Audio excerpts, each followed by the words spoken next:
Hadirin hadirat yang dimuliakan Allah Subhanahu wa taala, meneruskan pengawasan di malam Sabtu pembacaan kitab Aqidatul Awam al-Mu'allif rahimahullah taala. Maksudnya al-Mu'allif rahimahullah taala wa nafa'ana bihi wa ulumih darin amin ya rabbal alamin. Arsala anbiya dawil fadanah bisidqi wa tablighi wal amanah. Rasul Nabi sudah dijelaskan, dan gak mungkin bahwasanya Nabi itu adalah dari bangsa jin ataupun selain manusia. Nabi dan Rasul yaitu berasal dari manusia atau ins. Itu salah satu kemuliaan kita semua, dijadikan Allah Subhanahu wa taala menjadi manusia. Kemuliaan kita karena para nabi dan para rasul berasal dari manusia. Dan Nabi Muhammad sallallahu alaihi wasallam juga berasal daripada manusia. Kita wajib bersyukur dari nikmat Allah Subhanahu wa taala menjadikan kita mani kita yaitu menjadi manusia. Andaikan mani kita dijadikan Allah Subhanahu wa taala berupa hewan, ya Allah, kita bersyukur alhamdulillah. Diberikan akal, diberikan pikiran, diberikan hati, diberikan rasa, diberikan telinga, diberikan penglihatan. Itu semua nikmat Allah Subhanahu wa taala. Dan yang pertama yang wajib diketahui oleh orang mukallaf daripada sifatnya Rasul yaitu memiliki sifat fatanah. Apa itu sifat fatanah? Yaitu memiliki kamalul zakat, memiliki sifat cerdas. Semua para nabi dan para rasul, khususnya Nabi Muhammad sallallahu alaihi wasallam, memiliki sifat cerdas. Wonten nabi itu bodoh. Saking cerdasnya Nabi Muhammad sallallahu alaihi wasallam bisa kita lihat ketika di peperangan Badar. Nabi Muhammad, masya Allah, taktik kanjeng Nabi Muhammad ini sangat cerdas. Nabi, status Nabi Muhammad sallallahu alaihi wasallam ini mempersiapkan para pasukan agar pasukan Nabi Muhammad ini lebih mendahului sumur-sumur yang berada di Badar. Sehingga apa? Orang kafir Quraisy, orang musyrikin itu kalau sebelum sampai di tempat Badar itu merasa kehausan. Karena apa? Semua sumur-sumurnya sudah ditutup oleh sahabat Nabi Muhammad SAW. Pintar. Kemudian yang kedua, Nabi Muhammad SAW ketika malam, dahulu mboten enten WhatsApp, dahulu mboten enten GPS, nggak tahu berapa banyak orang yang datang. Kafir Quraisy ini berapa banyaknya nggak tahu. Cuma Nabi Muhammad SAW diberitahu oleh sahabatnya Sayyidina Ali bin Abi Thalib dan juga dua sahabat mengetahui mata-mata yang lagi mencuri air di sumur. Tenang ini. Dan ini adalah mata-mata dan juga sekaligus pasukan yang bagian masa. Jadi kalau kali Sayyidina Ali mata dicoba dibetot dengan Nabi, ya Rasulullah kali diketahui. Ngaku sopa. Kali Sayyidina Ali ini keren dia, pendekar Sayyidina Ali. Dibalikan dengan Nabi Muhammad SAW. Dan kanjeng Nabi waktu sholat, ketika menunggu Rasul Sallallahu Alaihi Wasallam sholat, kalian ngerti, kan tukang sopo. Saya ini adalah disuruh Sayyidina Abbas. Saya nggak tahu apa-apa. Nabi Muhammad SAW setelah sholat ditanya, kamu dari mana? Saya dari Mekah. Apakah engkau bersama golongan pasukan yang mau menyerang kami? Iya. Berapa jumlahnya? Saya nggak tahu. Sangat banyak. Dari sini kecerdasannya Nabi Muhammad SAW terlihat. Semalam setiap hari mereka orang menyembelih unta berapa? antara 9 dan 10. Nabi Muhammad kemudian dawuh, pasukan yang dibawa mereka antara 1000 dan 9000. 1000 dan 900. Setiap hari ini motong 9 kali 10 unta. Dari sini Kanjeng Nabi Muhammad SAW, oh sami. Ternyata betul yang dibawa itu 1000 pasukan. Musuh 313. Alhamdulillah. Dan itu panjang ceritanya perang Badar. Nah ini salah satu sifatnya para anbiya dan para rasul, yaitu memiliki sifat fathah, memiliki sifat cerdas, zakat, bukan balit. Balit niku on teloni. Bukan, gak mungkin, itu adalah sifat mustahilnya para nabi. Gak mungkin. Dan cerita-cerita di Al-Quran sangat banyak menjelaskan tentang perjalanan para nabi-nabi yang begitu kuat ingatannya, begitu kuat cara berpikirnya, dan begitu kuat kepintarannya. Kemudian yang kedua, yang memiliki daripada sifat wajibnya nabi dan rasul, yaitu wasidik. As-siddiq ini jujur. Para nabi dan para rasul semua jujur. Nih, khususnya Nabi Muhammad SAW, ini adalah as-siddiqul masduq, orang yang jujur, yang dimana kalau sudah ngomong pasti akan terjadi. Tak mungkin Nabi Muhammad SAW ini ngomong kecuali diamalkan sama beliau. Kalau kita ngoten, iso ngomong gak iso ngelakoni, terus kiai jarkoni, iso ngajar gak iso ngelakoni, iso ngomong ini nih cah sampai ini mending beleha ini apa sih gitu. Nabi Muhammad ngomong dilakoni, ngomong ayo gini dilakoni, bertakwa datang Allah dilakoni takwa, amanah dilakoni amanah. Itu Nabi Muhammad SAW. Sini, jujur. Dan ini apabila seseorang memiliki sifat jujur, pasti akan merasakan kejayaannya di dunia dan akhirat, khususnya kepada orang yang dagang. Nabi Muhammad SAW ketika dagang jujur, itu isaminten dijelaskan. Kulo namung mendhet hati sakmenten, kulane sakmenten. Iki barangnya elek, pun ditumbas. Iki barangnya apik, panjenengan iki mawon. Lek ade mboten, barangnya elek, bisa dijual digawe jadi. Lek ora lek gawe iki tipe titik ya. Nggih. Kemudian hatinya dan kulane iki mboten dibika. Mateni pasaran. Gila betul. Nabi Muhammad SAW ini jujur. Apa yang beliau dapat?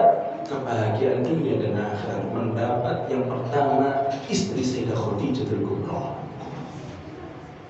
Sayyidah Khadijatul Kubra niki suatu perempuan yang semua saudagar Mekah niki pingin nikah kali beliau mboten diterami.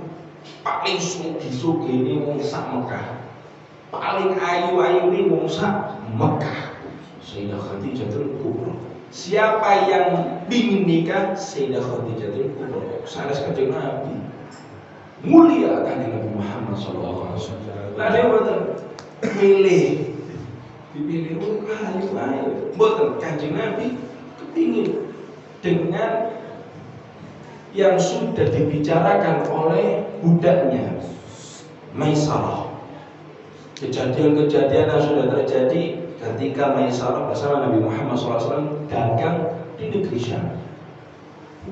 Ini Muhammad ini nyambut gambar ngeten. Muhammad ini gini jujur. Angsale sing dibetul dugi Syam diparekaken datang Sayyidah Khadijatul Kubra niki mirip apa yang didapat. Mboten cuwil, aduh mboten ilang 1% pun mboten. Ada mboten. Cukup, engko ijoli wis gampang. Mboten Kanjeng Nabi jujur. Rasul sallallahu alaihi wasallam. Dan semua adalah daripada sifat yang kedua para nabi dan para rasul, yaitu memiliki sifat jujur. Andaikan orang tijarah, berdagang, meniru Nabi Muhammad SAW, mendapatkan keuntungan dunia dan akhirat. Karena beliau yang pantas ditiru, beliau yang pantas ditiru. Dalam keadaan apapun, dagang niru Kanjeng Nabi, sholat niru Kanjeng Nabi, macet niru Kanjeng Nabi, dandan niru Kanjeng Nabi. Kok sekarang mikir, kan di akhir zaman ini sunnah Nabi Muhammad SAW ini semakin terkikis. Daunnya Nabi Muhammad SAW di hadis, fatuba lil ghuraba, fatuba lil ghuraba. Maka Nabi Muhammad SAW, ya napa niku aneh Kanjeng Nabi, sahabat tanya, gimana itu aneh Kanjeng Nabi? Maka Nabi Muhammad SAW berkata, fatuba lil ghuraba. Maka beruntung orang-orang yang aneh. Ya napa aneh? Yang dimana menghidupkan sunnahku ketika hancurnya akhlak umatku. Seperti apa? Ketika ke mall, sarung ini lah sunnah. Bukan itu zaman ini Kanjeng Nabi ini Kanjeng Nabi celoman bukan itu. Sunnah. Ini loh sunnah. Ketika ke mall, ada sarungnya tuh. Sama ini kok sarungan sih kamu sama ini. Loh ditelok ini sarungnya BHS. Pede. Mulia kita dengan sunnah Nabi Muhammad SAW, tapi dipun sampai ditotoakan BHS sih. Netoakan sunnah Kanjeng Nabi Muhammad SAW. Sunnah, kofian, sunnah. Bahwasanya kewibawaan seseorang ini terlihat daripada kofiannya. Semakin dikofiai, semakin wibowo. Nopo tiang-tiang sing ngono sampai bengi capelan. Bengi kalau sore ini, kalau panas kok capelan kalau ganteng aku. Ini bengi capelan. Saya ini ganteng. Nah, ya nopo nek kofiah. Ini sunnah, wibawa, rida, sunnah Nabi Muhammad SAW. Jangan remehkan sunnah-sunnah seperti siwak, sunnah, akik, sunnah. Aduh, kalau bukan akikan kok dukun, sunnah Nabi Muhammad SAW. Wewangian, sunnah Nabi Muhammad SAW. Dan wewangian Kanjeng Nabi niki mboten saged ditiru, Pak. Kanjeng Nabi niki sampun wangi damel minyak wangi, ya Allah. Sampai diriwayatkan ada salah satu yang membantu di rumahnya Nabi Muhammad SAW. Ketika Nabi Muhammad SAW tidur, jatuh keringat Kanjeng Nabi Muhammad. Diadai kali botol. Keringat ini jatuh, diadai botol. Kanjeng Nabi bangun, loh kamu yang pernah lakukan. Kenapa botol-botol itu kok dijajar? Ya Rasulullah, kami menginginkan keringatmu untuk pewangian anak-anakmu. Oh, masalah aneh. Keringat Kanjeng Nabi iki wangi. Lek keringat dhewe sing sanjang wangi niku namung raya dhewe. Nggih. Iku pun lek karo dibarengi napa-napa kudu nulis sama. Satu sewan Mas. Wangi sampean padahal lek boten buat iki ya.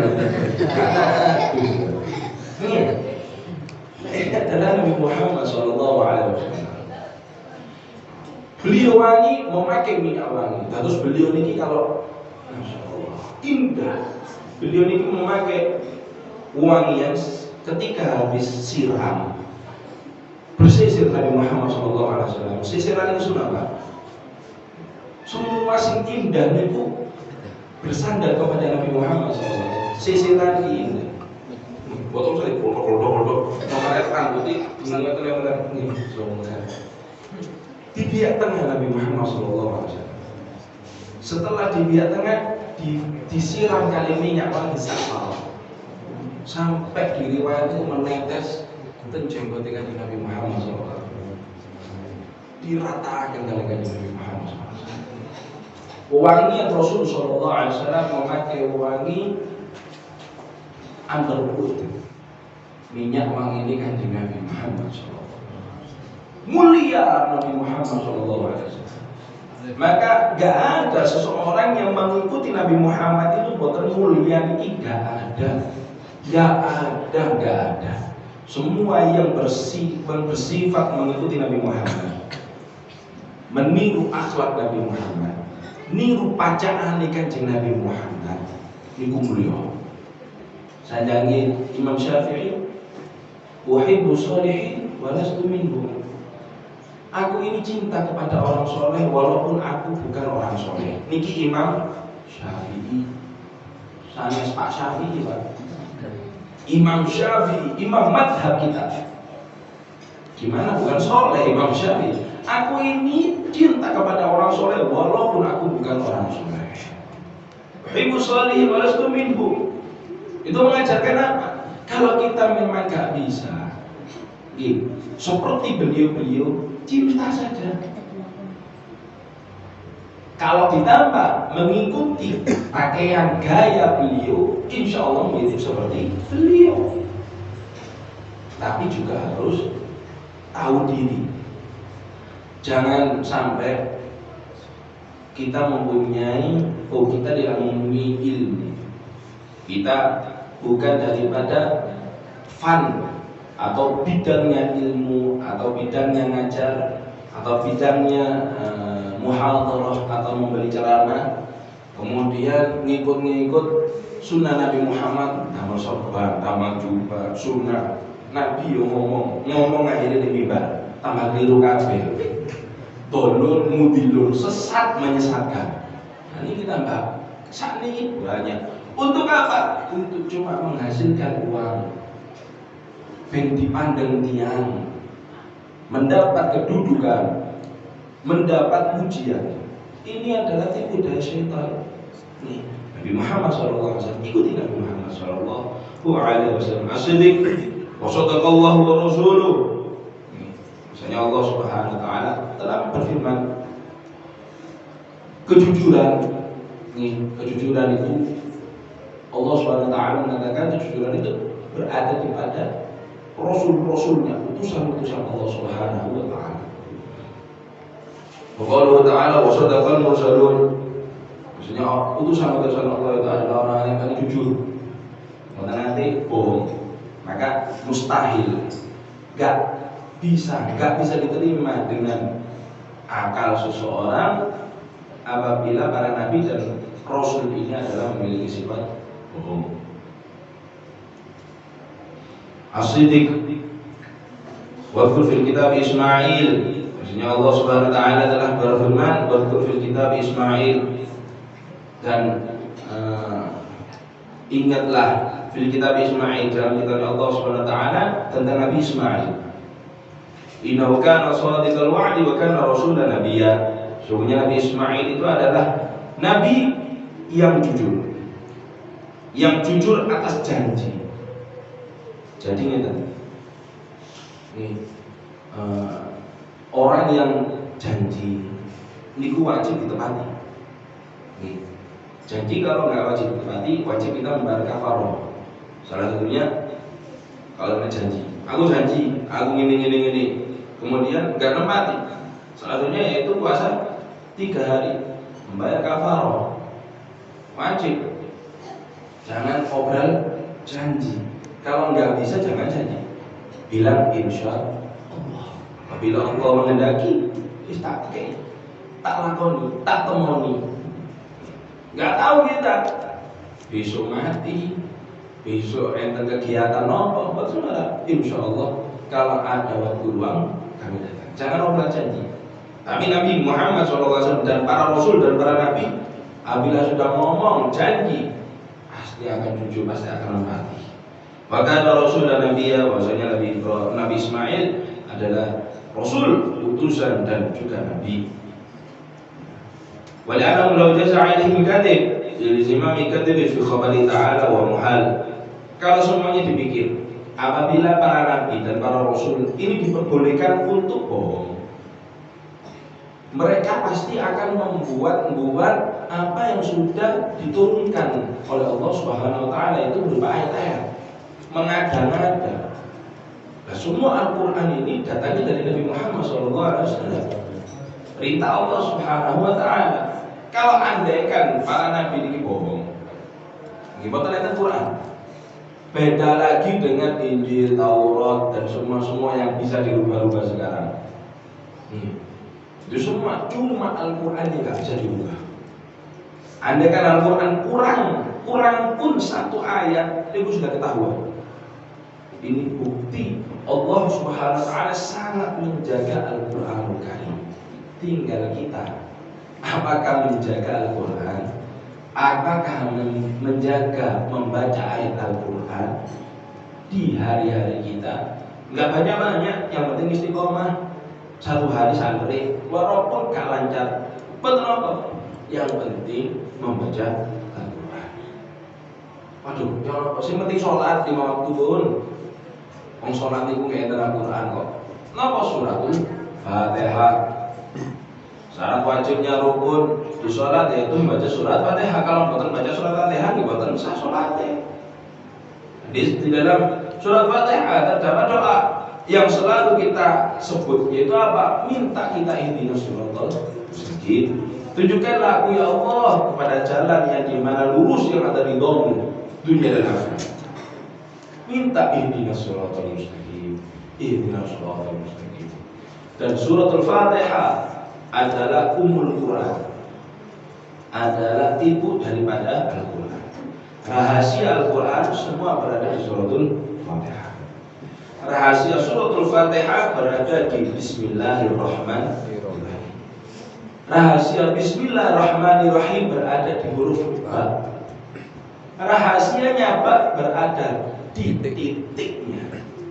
Sinten sing saged membahas titik ipat niki enten apa niki? Wallahu a'lam. Namun Gusti Allah Subhanahu wa taala menunjukkan apa? Luasnya ilmu Allah Subhanahu wa taala. Andaikan sampai ada di dalam hadis, andaikan Al-Qur'an Bismillahirrahmanirrahim, Bismillahirrahmanirrahim niki ditulis dimaknai kali segoro sedanten iki dadosaken tinta boten cekak. Bahas Bismillahirrahmanirrahim. Sedanten segoro dados tinta niki boten cekak. Sampai ulama mengatakan bahas Bismillahirrahmanirrahim niki dados kitab sing kathahé unta niku 4 dibawa semua. Ini bahas Bismillahirrahmanirrahim. La ilaha illallah Muhammadur Rasulullah. Kemudian barang siapa membaca Fatihah barang siapa membaca surat dua kali surat Al-Fatihah, sama saja dia menghatamkan Al-Quran 3 kali. Baca surat Al-Fatihah. Barang siapa membaca surat Al-Ikhlas 3 kali, dia seperti menghatamkan 1 kali Al-Quran. Tapi Al-Fatihah bukan. Barang siapa membaca surat Al-Fatihah 2 kali, dia sama seperti menghatamkan 3 Al-Quran. Sangat mulia suratul Fatihah. Apabila para nabi dan para rasul ini dibolehkan untuk bohong, pasti mereka akan bohong semua di dalam Al-Quran dan penyampaiannya. Yang ketiga yaitu memiliki sifat tabligh. Yang pertama apa? Pinter. Yang kedua jujur. Yang ketiga tabligh. Napa niku tabligh? At-tabligh ta'limuhum syara'illah. Yang dimana tabligh ini mengajarkan manusia tentang syariat-syariatnya Allah Subhanahu wa taala. Ini adalah khusus untuk para rasul. Kalau tidak tabligh itu adalah nabi. Rasul semua memiliki kewajiban dan membawa syariat. Ini ajaran. Ta'limuhum syara'illah, mengajarkan manusia tentang syariatnya Allah Subhanahu wa taala, liyurshiduhum ila sa'adah fid dunya wal akhirah, untuk menunjukkan kepada mereka para manusia kepada kemenangan, kejayaan di dunia maupun di akhirat. Ini adalah sifat yang ketiga daripada tabligh. Dalilnya apa? Ya ayyuhar rasul balligh ma unzila ilaika min rabbik. Wahai utusan Allah Subhanahu wa taala, balligh, sampaikanlah ma unzila ilaika min rabbik, apa-apa yang sudah diturunkan kepadamu yang dimana dari Allah Subhanahu wa taala.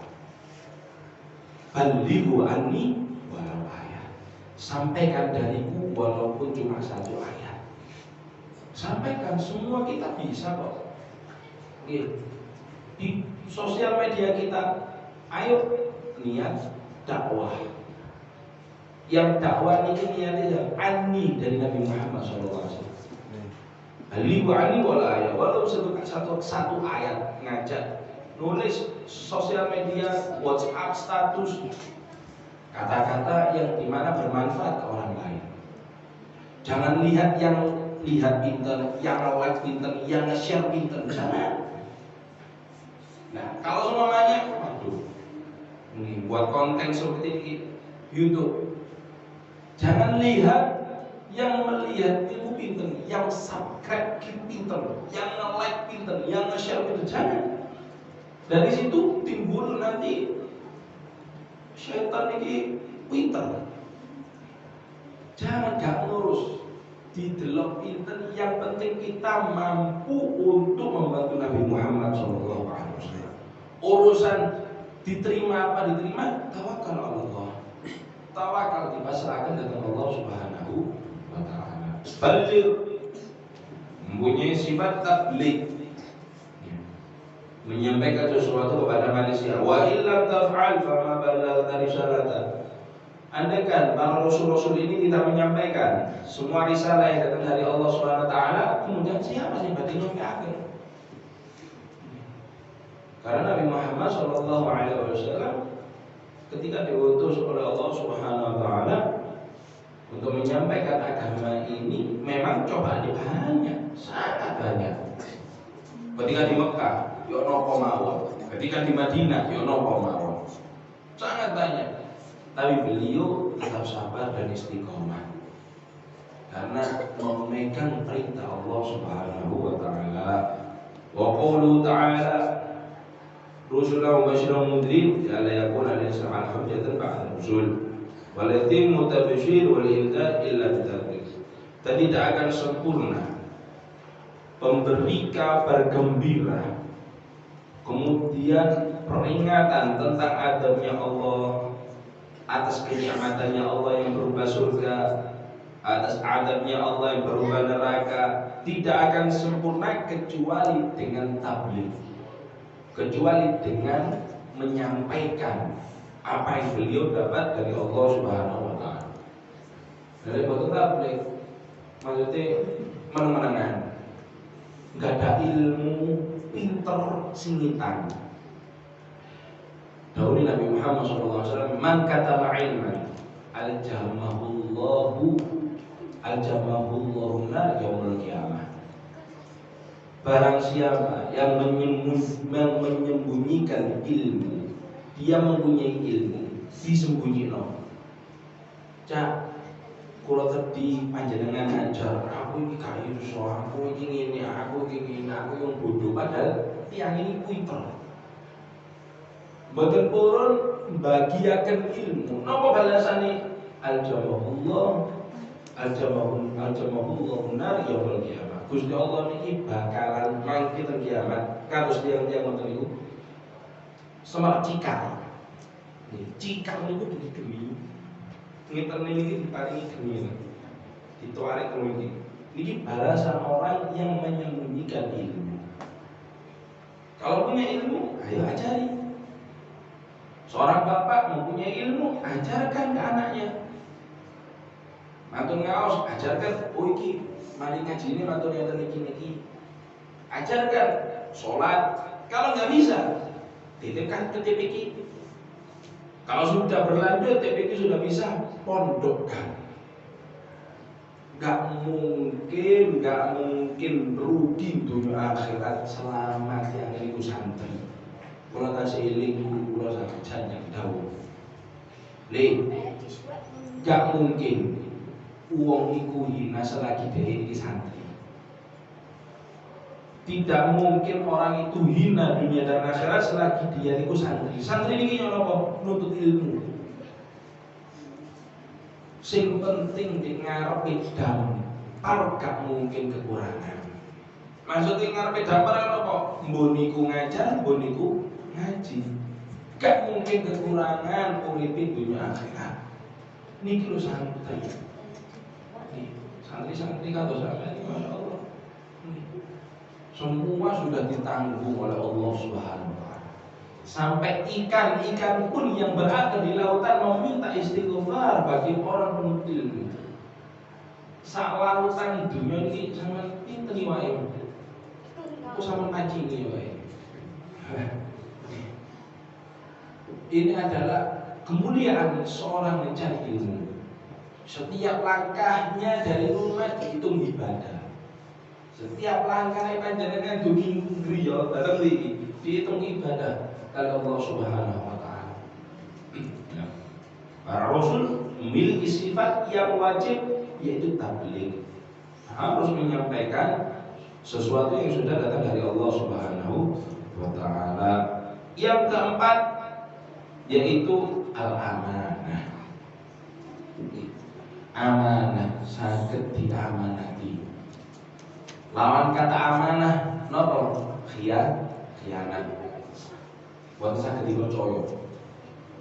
Nabi Muhammad SAW sebelum beliau diutus menjadi Rasul sudah memiliki gelar Al-Amin, yaitu orang yang bisa dipercaya. Siapa yang memiliki yang memberikan gelar itu, yang memberikan itu yang kafir. Karena belum diutus untuk menjadi Rasul. Yang memberikan gelar orang ini Nabi Muhammad SAW adalah orang yang bisa dipercaya, orang kafir. Amanah. Kalau pingin panjenengan tahu, bingung, bingung, mau cerita rahasia, mau nitipkan barang ke seseorang, takut apakah orang ini amanah apa tidak ya? Lihat kesehariannya, bagaimana dia menjaga sholatnya. Kalau sholatnya ia jaga, insya Allah dia amanah. Karena apa? Kewajiban dari Allah dia jaga. Kalau kewajiban Allah pun sudah dia jaga, insya Allah kewajiban manusia juga dia jaga. Kalau sebuah jarang sholat, kemudian dititipi amanah, sing damel urip mawon iki lho maringi amanah mboten dijogo mamane sami-sami makhluk iki. Sama dhewe ngaken. Gampang wis. Gampang. Yuk ojo ngomong sapa-sapa lho yuk. Iki rahasia antara kita berdua. Oh nggih gampang. Ditinggal rong dino sak kampung Semarang. La ilaha illallah Muhammadur Rasulullah. Aman. Dan Abu Jahal ini mempercayai Nabi Muhammad bahwasanya dia adalah seorang yang amanah. Abu Jahal sampai ketika Nabi Muhammad SAW niki mengumpulkan para kafir Quraisy dan penghuni Mekah, dikumpulkan dan Nabi Muhammad SAW ke atas sambil mengatakan, apakah engkau mempercayaiku dengan apa yang aku katakan kepada engkau? Semua mengatakan kami mempercayaimu Muhammad, dan kami tidak pernah mengalami sesuatu yang dimana engkau khianat kepada kami. Itu adalah perkataan golongan yang kafir Quraisy, Abu Jahal. Abu Jahal ini percaya ten Kanjeng Nabi bahwasanya Nabi ini amanah. Cuma kenapa kok nggak iman, tertutup dengan kesombongan? Abu Jahal sombong, betul makanya orang sombong Walaupun 1 juta triliun hujat untuk kebaikannya dia. Kalau dia ini sombong, mau sampai jedir betul. Sombong ini sifatnya syaitan, sifatnya iblis. Iblis ini ulama yang paling pintar.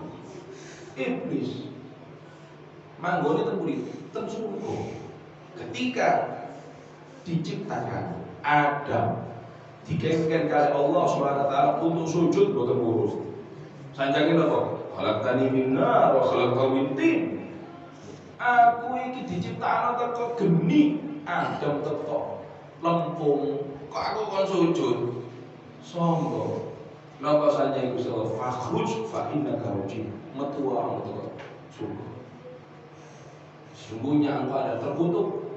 Nah ini sombong ini sifatnya iblis, sifatnya syaitan. Abu Jahal tidak beriman karena ketutup dengan kesombongannya. Maka dari situ, ini adalah pelajaran yang penting banget untuk kita.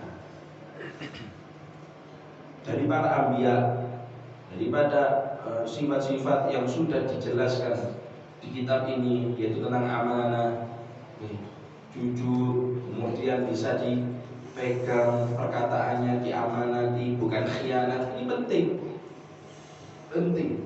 Dan juga janganlah sampai kita sombong.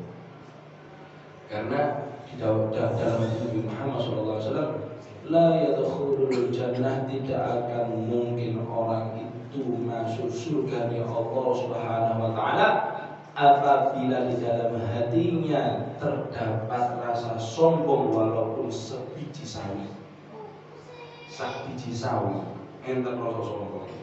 Buat dilebetaken Allah Subhanahu wa taala dengan suatu.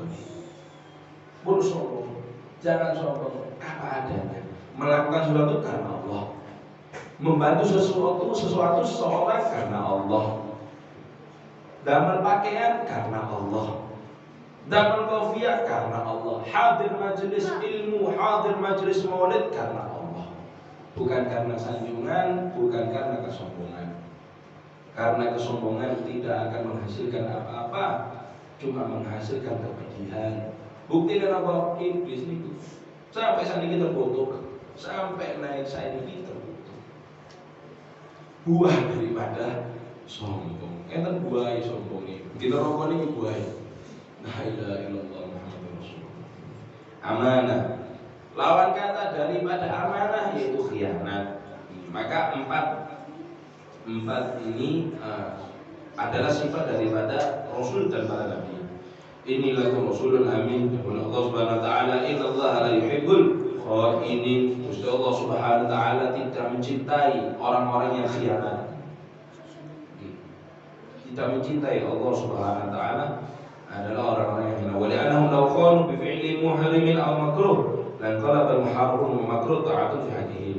Apabila mereka mempunyai sifat khianat, mereka akan mengatakan atau mengerjakan sesuatu yang haram. Kan Nabi niki adalah orang yang menjadi contoh. Lah Nabi ya kata khianat, haram dikerjakan, pasti umatnya bakal melakoni sama seperti dia. Para pemimpin ini nggak bisa khianat, ini betul amanah, jujur amanah pemimpin. Dia Allah Ta'ala amarana bi kitabihim fi aqwalihim wa af'alihim wa ahwalihim. Karena Allah Subhanahu wa taala mengutus kita umatnya Nabi Muhammad untuk mengikuti ajarannya. Dan apa saja ucapannya. Ucapan Kanjeng Nabi niki lain. Boten nate Kanjeng Nabi niki ngomong nopo nyentak niku boten. Kanjeng Nabi lembut, renyah ngoten Pak. Kriuk. Renyah. Enten suara tiyang niku serak basah. Enten serak banjir. Serak banjir enten Pak. Kalau sebelum ini serak banjir. Serak basah niku enak ngoten. Kanjeng Nabi luwih enak daripada itu. wa af'alihim, dan kelakuan nabi-nabi. Kita suruh ikuti kali Allah Subhanahu wa taala. Kelakuan Kanjeng Nabi, ya ono Kanjeng Nabi lagi ditimbali. Ya Muhammad labbaik. Kanjeng Nabi Muhammad iki lagi ditimbali. Mboten sirah imam sing oleh. Semua badannya ikut menghargai. Lah dia mboten. Cak, yo kayak gampang aja. Lah ngoten kali laku yo gampang yo wis. Bahkan sebelah mawon iki cak yo napa cak cidulan Nabi. Cak yo napa? Di mana rasa menghormati orang? Nabi Muhammad SAW mengajarkan wa ahwalihim, kelakuan ini, tingkah laku ini kita disuruh mengikuti para nabi dan para rasul. Jadi dengan adanya pengawasan ini, semoga kita lebih didekatkan lagi dan diperindah akhlak kita untuk mengikuti akhlak-akhlak para nabi, akhlak para rasul, yang dimana akhlak-akhlak beliau bisa menyelamatkan kita daripada tipu daya syaitan, yang dimana berkat akhlak-akhlak beliau bisa menyelamatkan kita baik di dunia maupun di akhirat. Dan semoga hadirnya kita di majelis ini bisa memberikan berkah terhadap kita, terhadap keluarga kita, terhadap